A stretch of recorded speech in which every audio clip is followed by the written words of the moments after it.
Dicen es un nombre transparente, un nombre cándido. Bueno, el objetivo de hoy es hablar de candidemia, que es cuando cándida entra en la sangre. Entonces vamos a hablar sobre generalidades de cándida, su importancia, su cambio epidemiológico que hemos tenido, los factores de riesgo, cómo se genera el daño, la clínica, el diagnóstico, las escalas de riesgo y los tratamientos. Básicamente es mucho. Pero yo les pregunto, ¿la infección de cándida se transmite en el hospital? O sea, si alguien tiene cándida, ¿se te pega la cándida a otro paciente? Les pregunto. Como no han estudiado el tema... Sí se puede, doctor. Bueno, al menos yo tengo entendido que, por ejemplo, la candidiasis vaginal se puede transmitir de una persona u otra por el uso de, pues, por ejemplo, compartir toallas o ropa de uso personal. Muy bien, la candidiasis local, como bien dices, hija, sí. Por ejemplo, tú puedes tener un contacto sexual con una muchacha que tenga candidiasis vaginal y tienes candidiasis balánica en tu surco balano prepucial y sí se pueden transmitir. Pues son infecciones de transmisión, pero intrahospitalarias generalmente no.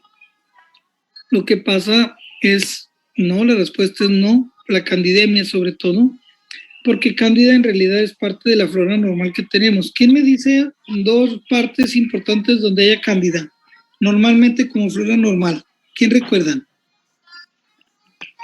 ¿En la mucosa oral? En la mucosa oral, sobre todo en la faringe. ¿Cuál otra? La mucosa vaginal. En la vagina, en el intestino. Hay cándida en la piel, hay cándida. Entonces, ¿desde cuándo adquiere más importancia cándida? Desde que se inicia la era antibiótica. O sea, cándida empieza a manifestarse y a expresarse, igual que el Clostridio difficile, cuando ustedes usan mucho antibiótico y cuando los antibióticos dañan a la flora intestinal y ustedes tienen antibiótico que afecta a las bacterias, pero no hay nada que frene a las cándidas, entonces la cándida viene. Es muy común que, por ejemplo, algunas muchachas empiezan a tener una infección urinaria, entonces se les da tratamiento amplio, muy amplios antibióticos, y al rato tienen infección vaginal por cándida, ¿sí? Entonces, es muy, muy importante. Y también la cándida local habla mucho de tu estado de inmunodeficiencias. Por ejemplo, en los pacientes con VIH, que pronto vamos a ver ya, ustedes van a ver, por ejemplo, afectaciones de la faringe, de la boca, la candidiasis que hay, la cándida que hay en la faringe se disemina toda y los pacientes empiezan a tener problemas para deglutir. Entonces, espérame tantito, déjame mandar un mensaje de un paciente que se me va a olvidar y después no le voy a dar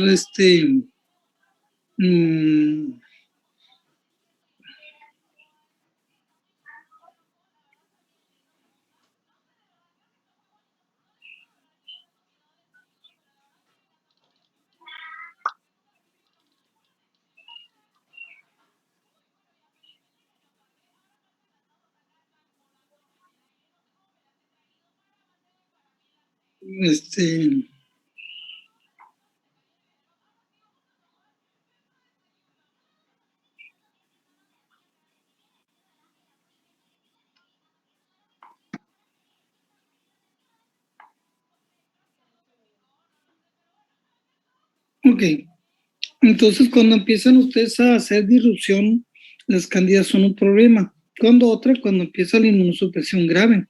Cuando nosotros empezamos a tener el VIH, cuando empezamos a usar inmunosupresores severos, con mucho esteroide, aparece la candidiasis.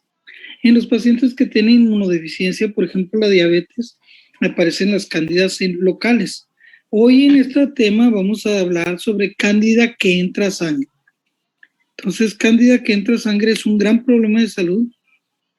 ¿Cuál es la infección más común producida por cándida? Las especies de cándida. Y entonces son las infecciones de la piel y de las mucosas, son más del 90%. La piel, les decía yo, cuando están en los pliegues, los diabéticos, los pliegues abajo del busto de las mujeres, ¿sí? Se presentan unas infecciones que se pone rojita la piel y les da comezón mucho, y esa infección es por cándida, ¿sí? Entonces a ese se le llama intertrigo, ¿sí? Y pues los tratamientos son anfotericina B, azoles, candinas, se les ponen ahí unas cremas, enisoral, quinocandinas, fluconazol, etcétera, ¿sí? Estas son algunas especies de cándida. Este es un hongo que es una Candida albicans que está generando otra especie, una gemación, pero que se parece a un tubo. Y entonces, como genera este tubo, dices, este es un tubo germinativo, este es una Candida albicans. Aquí lo pueden ver. Entonces, los hongos se dividen en los que son bolitas, que son levaduras, y hongos verdaderos, que hacen fragmentos de ramas como estas. Este fragmento de rama parece un hongo verdadero, pero en realidad no. Estos cuando se van creciendo, este es el tubo germinativo que sale de aquí. Este tubo germinativo, perdón.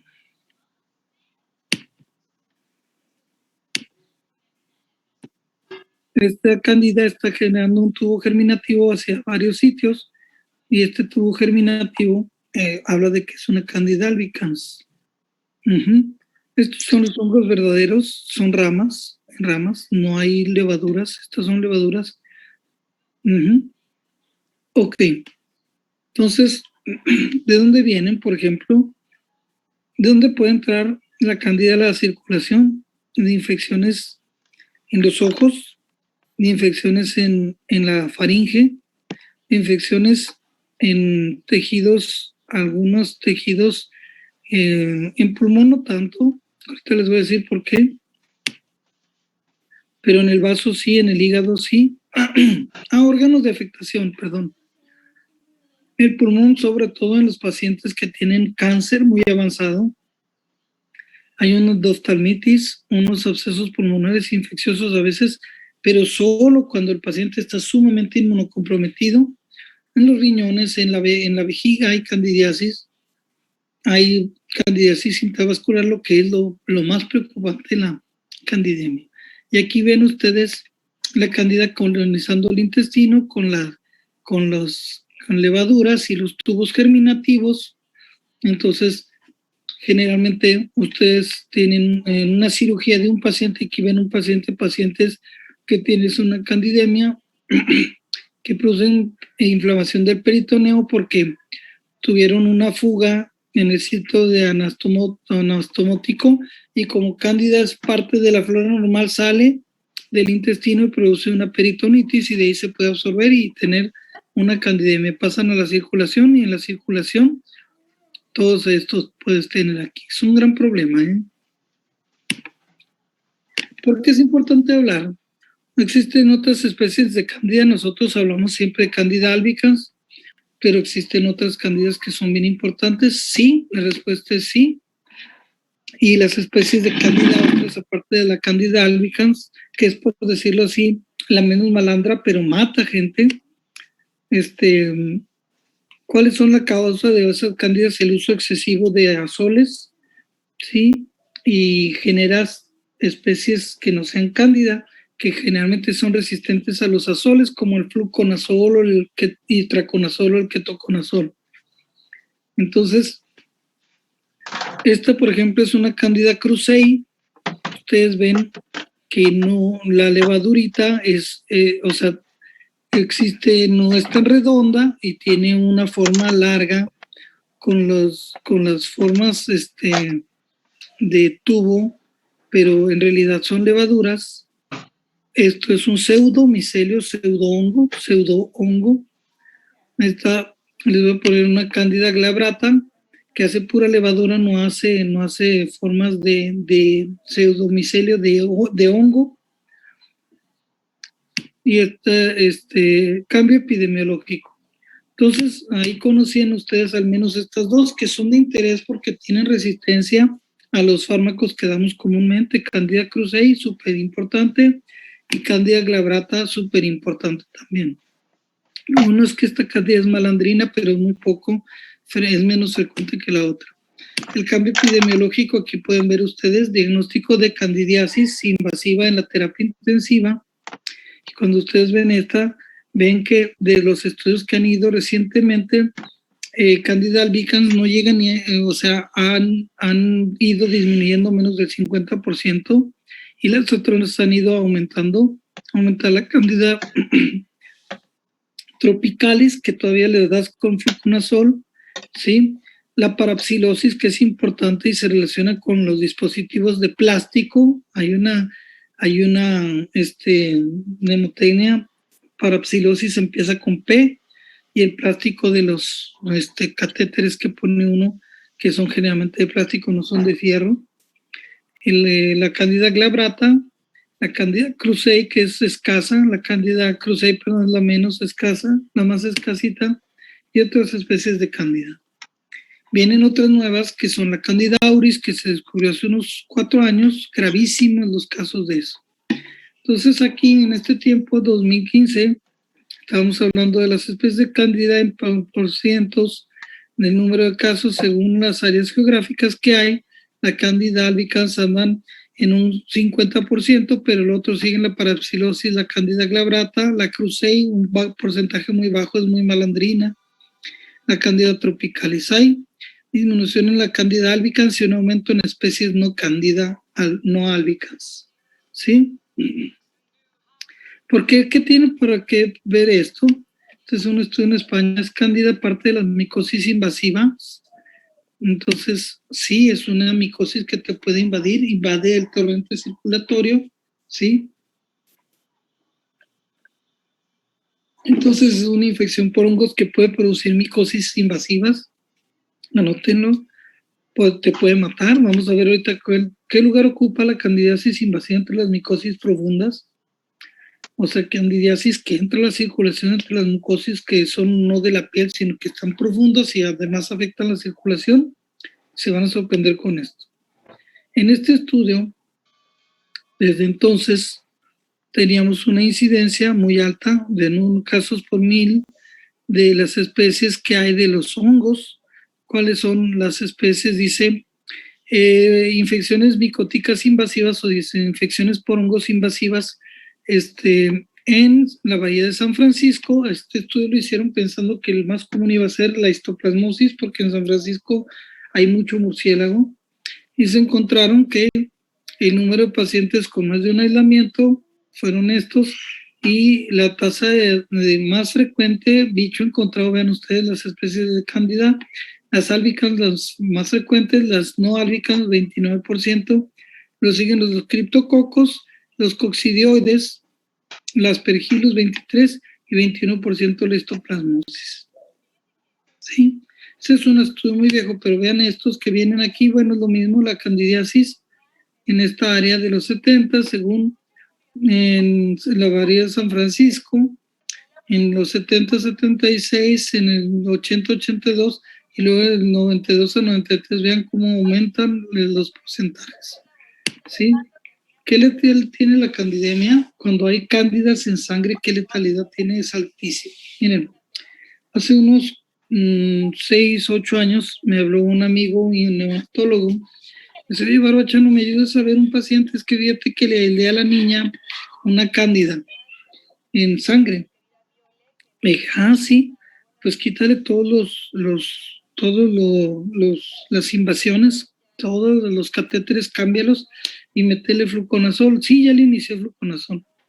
Ok, llegué en la tarde a verlo al Sanatorio Español, le pedí unas pruebas de función hepáticas a la nena y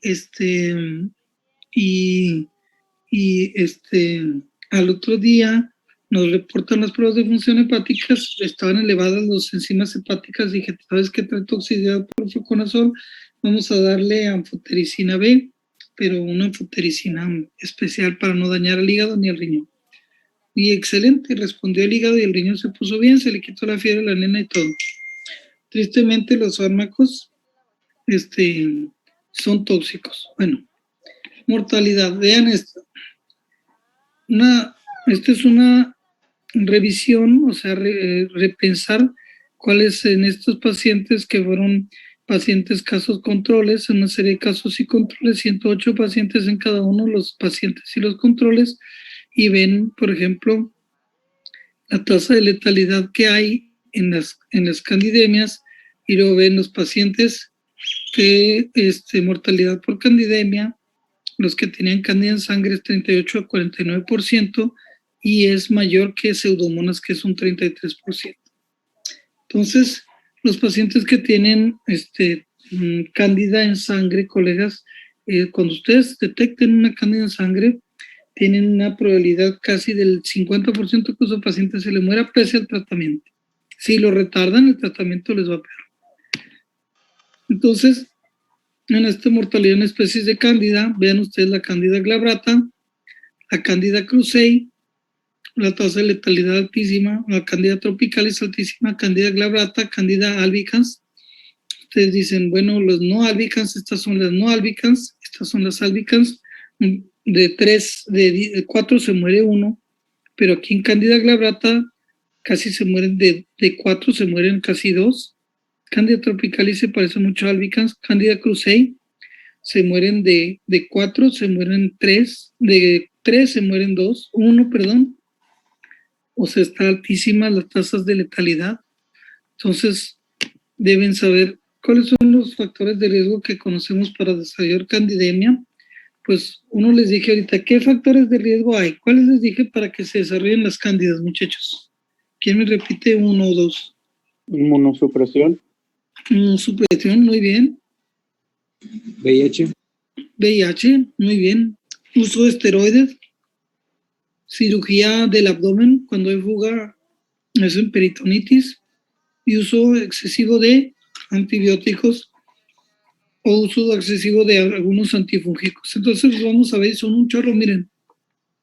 Diabetes es inmunosupresión, falla renal, cirugía reciente, sobre todo abdomen, los catéteres urinarios, poner una sonda, catéteres intravasculares, estancias prolongadas en terapia intensiva, porque se usan mucho antibióticos, transfusiones múltiples, colonización de varios sitios, antibióticos de amplio espectro, inmunosupresión, como lo dijeron, que les bajen los neutrófilos, las quemaduras en 50%.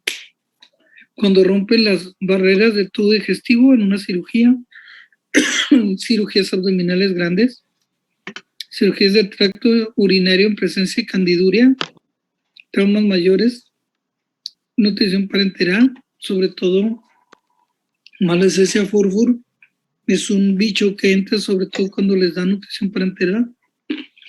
A los pacientes que los tienen en hemodiálisis, los pacientes graves, los pacientes que tienen catéteres venoso central, y cuando tienen infecciones de la vía urinaria por cándida de más de 10 a la 5, o sea, más de 10,000 unidades formadas de colonia por mililitro.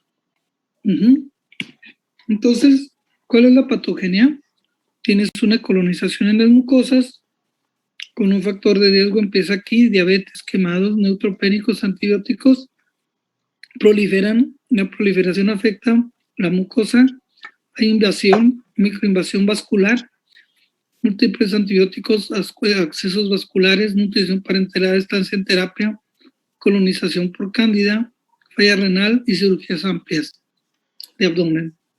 Entonces tienes una invasión vascular, y eso trae como consecuencia una enfermedad diseminada de las especies de cándida que les representan aquí, ya sea cándidas que no generan tubo germinativo o cándida albicans que generan el tubo germinativo, se le llama, o pseudohifas.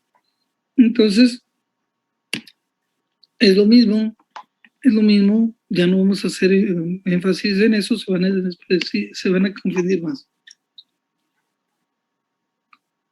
Cuando tú haces un estudio de los aislamientos en sangre, pensando en algún bicho qué lugar ocupa, y este estudio sorprendió al mundo, es una infección de Clinical Infectious Disease, donde ven las cándidas estaban en un 29%, les ganaba todas los que estaban, de estos que son los más frecuentes, las cándidas 47%, ninguna le llega en total las terapias intensivas. Vean ustedes aquí, 39% las especies de Cándida, ¿sí? Más frecuente en pacientes, sobre todo con pacientes con neutropenia, pero hay en todos, ¿eh? Entonces, globalmente es el sexto al octavo lugar de los aislamientos, pero en este estudio que hicimos, se hizo en el 2014 en todas las terapias intensivas de Estados Unidos, Cándida especies fue el bicho más común en la sangre, 22% en un estudio seccional, o sea, les tomaron cultivo a los sospechosos de tener un bicho, y el bicho que más encontrados son las especies de Cándida en la Unión Americana. Entonces, ¿cuál es la epidemiología que tenemos en la clínica 71? Estos son datos del 2015 de EpiInfo, de aquí de epidemiología clínica en la 71. Si nosotros nos ponemos a buscar las cándidas, tenemos un 6%. En las bacterias relacionadas a líneas, los más comunes son los estafilococos, los acinetobacter, los estafilococcus, Klebsiella, Enterobacter. Las cándidas aquí no la tenemos tanto, pero no es un estudio de una sola, sino un estudio de tiempo, de todo el 2015. Entonces, nosotros, por ejemplo, vemos que andamos en el séptimo lugar, 1, 2, 3, 4, 5, 6, 7, más o menos, de los más frecuentes aislamientos en la sangre, pero luego vamos a ver cuándo aparece Cándida. Cándida aparece luego que ustedes le empiezan a dar mucho antibiótico a los pacientes y aparecen generalmente las cándidas en el día 22. Para el día 22 de un paciente estando con terapia grave, mucho antibiótico, es cuando aparecen las cándidas. Cuando les reportan una cándida el primer día, dicen, sabes que está colonizada tu prueba, pero como quiera hay que darle el tratamiento porque la tasa de letalidad es altísima. ¿Cómo se hace el diagnóstico de candimedia? Es bien difícil, colegas. Las cándidas cuando entran a la sangre rápida las elimina el cuerpo. Entonces, diagnóstico de candidemia, al ingreso en la UCI del 5 al 15%, para que tengan reconocimiento, ya están colonizadas por cándida, 5 a 15%, o sea, una minoría. Pero cuando pasa varios días, 50 al 80% están colonizados, o sea, casi la mitad a la mayoría, de la mitad a la mayoría, cuando se exponen a factores de riesgo que son el uso de antibióticos, pero solo 5 a 30% de estos hacen invasión, o sea, se colonizan las mucosas y la colonización, ¿cuáles son mucosas? Pues la faringe, la colita, la vagina. Entonces, ustedes hacen cultivos hasta de esas partes y si ven colonización, importa.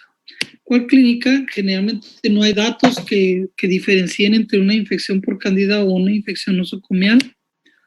La presentación es muy variable y generalmente se sospecha cuando hay fiebre, pese al uso de antibióticos. Ahorita, el paciente que anoté hace ratitito, que puse unas notas aquí, es un paciente con inmunosupresión y ese pacientito seguía con fiebre. Oye, no le llamo, le digo, ¿sabes qué? Pídele un estudio para ver si no tiene inmunosupresión. Salió, y rápido le dije, le pones fluconazol mientras llego, ya cuando llegué ya no tenía fiebre. Entonces, el paciente iba mal. Se debe hacer un estudio del fondo de ojo, porque a veces creen, ahorita van a ver ustedes la aplicación de unos exudados cotonosos en la retina. Ya me lo vamos a terminar, ¿eh? Se les hace un fondo de ojo, le hablan uno al oftalmólogo y uno ve las lesiones por hongos. Las muestras de tejidos generalmente revelan colonización y los hemocultivos tardan varios días y salen en menos del 50% los cultivos para hongos en sangre, menos, muy poco factible. Entonces, esa es una retina. Ustedes ven esta cándida ahí, estos crecimientos de hongos. Estas son cándidas, no es un medio de cultivo, es el fondo de ojo. ¿Saben ustedes hacer un fondo de ojo? Pero solo se ven del 10 al 26% de los pacientes con candidemia. Entonces dicen, ay doctor, pues se ve en la minoría. No, pero lo tienes que buscar porque si lo ves es diagnóstico y tiene gran valor. Cuando uno sospecha, cuando hace unos cultivos específicos reflejan colonización generalmente. La candidiasis profunda es el hemocultivo, son positivos pero tardíos, pero en menos del 50%. En la vía aérea de pacientes con ventilación mecánica, les pregunto yo, por ejemplo, un paciente le haces un lavado bronquial y sale cándida. ¿Le dan valor, sí o no, a un paciente que está en ventilación mecánica? Eso es muy difícil para ustedes que lo sepan, pero no tiene ningún valor. Generalmente les está diciendo que está colonizado su paciente por cándida en la faringe. Entonces, la respuesta es, ¿debe dar tratamiento? No, para nada. Es muy rara la neumonía por cándida. El epitelio broncoalveolar no permite adhesión de especies de cándida. Entonces, que sea secundaria a diseminación hematógena con microabscesos, solo se ve en cáncer final. Casi nunca. De hecho, si ustedes tienen un paciente con fiebre y lo ven con infiltrados pulmonares en la radiografía, desde ahí le dicen, eso no es cándida. El que te está produciendo esto no es cándida. Porque no hay receptores para cándida en el epitelio broncoalveolar. Aquí lo dice. Entonces, ¿qué debemos hacer? Hacer una punción transtorácica de la lesión, y si ahí sí sale, o sea, por una punción transtorácica llegas al sitio y te reportan un hongo, sobre todo cándida, no un hongo, cándida, estamos hablando de cándida, tiene valor. No hay una prueba universal para el diagnóstico de candidemia. A veces se detectan metabolitos fúngicos, detección de antígenos fúngicos, el DNA fúngico, respuestas de anticuerpos contra moléculas fúngicas. La detección de 1,3 beta-glucano, por ejemplo, no es específico de cándida, se ven otras. Tiene una sensibilidad del 50 al 80%, ¿sí? Y más reciente un valor predictivo del 70 al 81%. Se debe usar conjuntamente con la clínica, microbiología y radiología.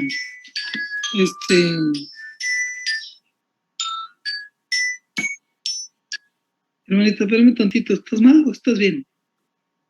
Estoy dando una conferencia, ¿estás mal? Espérame. No, ahorita te hablo, espérame, está bien, espérame tantito. Entonces, que debes juntar uno microbiología, radiología, clínica, todo. ¿En qué porcentaje se hacen positivos los cultivos a cándida? Y aquí viene, positivos solo en 50%, pero tardan de 1 a 3 días. Cuando ustedes sospechen cándida, este es Luis Ostrowski Cheiner, es un amigo, es un infectólogo mexicano, es una autoridad mundial en hongos. Luis Ostrowski es un fregonazo, tiene un índice. Entonces, cuando ustedes sospechan, deben dar el tratamiento rápido. ¿Y qué formas de diagnóstico tenemos? El Septifast PCR, el Malditov Lab T2, resonancia magnética, este es buenísimo, pero no hay en México. Y para ver cuando ya te está creciendo el bicho, les haces un cromagar, un Panafish o un disco de test, que se los voy a enseñar. Por ejemplo, este es un cromagar, ya cuando está creciendo en un agar para hongos, y cuando son las colonias verdes, por ejemplo aquí las colonias verdes son de Candida albicans, las azul purpúricas, estas son Candida tropicalis, las rosadas son Candida glabratas, y las rosadas grandes filamentosas que son peligrosas de madre son el Candida cruzei. ¿Sí? Entonces este es el doctor Didier Pitet, y él decía el índice de Pitet para decir si un paciente factiblemente tenía cándida, le cultivabas la vagina, le cultivabas la boca, le cultivabas varias partes, y entonces si tenías más del 50% de los cultivos positivos, hacías pensar que factiblemente podrías tener una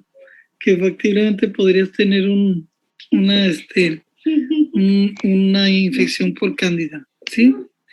Los índices de colonización predicen invasión, predicen nomás, ¿sí? Y esa de mayor gravedad a mayor colonización. Índice de más de 0.5, o sea, más de la mitad de las partes cultivadas, identificas a los pacientes que desarrollarán candidiasis tarde o temprano, en promedio 6 días antes, y ahí dices, inicio de tratamiento, pues con la tasa de letalidad que tienen, generalmente sí. Entonces, aquí están estos métodos, índices que son laboriosos, inespecíficos, son difíciles de interpretar, y tienen bajo valor productivo. Uno de los mejores es el MSG04. Y, por ejemplo, uno de esos son estos estudios. Sale este estudio de las pruebas, los cultivos en sangre. Miren, en sangre, cultivo del 21 al 71%, el 50%. Y beta de glucano en sangre del 65 al 100%, pero te orientan, no son lo mejor. La PCR del 82 al 98%, pero no es comercial. El Septifast es otra prueba y la T2 es buenísima, 91%. No hay en México resonancia. La candidiasis invasiva, que hay un estudio del New England de octubre del 2015, todos los factores de riesgo que ya hemos visto. Y los factores de riesgo en no inmunocomprometidos es lo mismo, prácticamente usar fluconazol, antibióticos de amplio espectro, cirugías, etc. Entonces, este es un estudio de la doctora de Marín Colevy y la doctora Guilamet, Cristina Vázquez Guilamet. Esto es un estudio retrospectivo y aquí es lo importante que dice en pacientes que están graves con shock, que están hipotensos, positivos a Candida solo 10%. Uso previo de antibióticos, se multiplica todos estos factores.